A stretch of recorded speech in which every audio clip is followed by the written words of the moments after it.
Ladies and gentlemen, alright, so today we're going to repair the side mirror. Okay, so my car's side mirrors have been suffering a lot because our driveway is very narrow.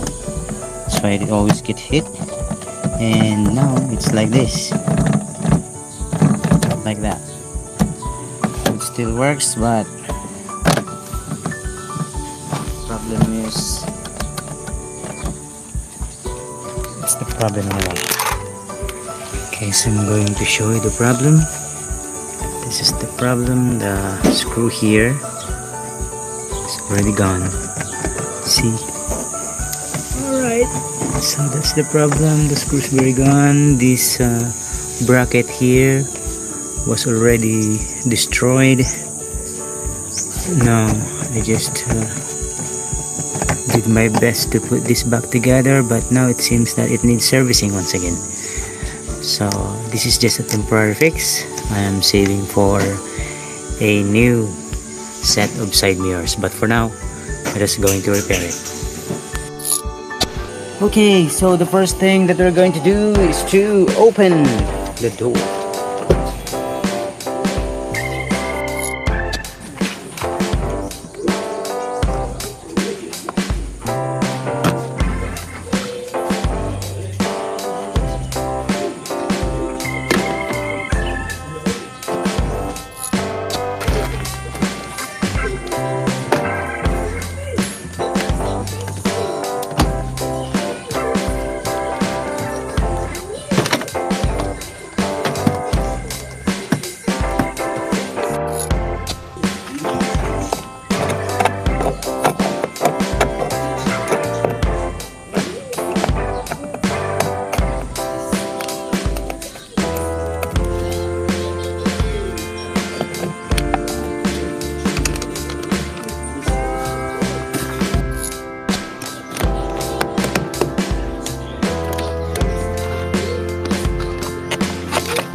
click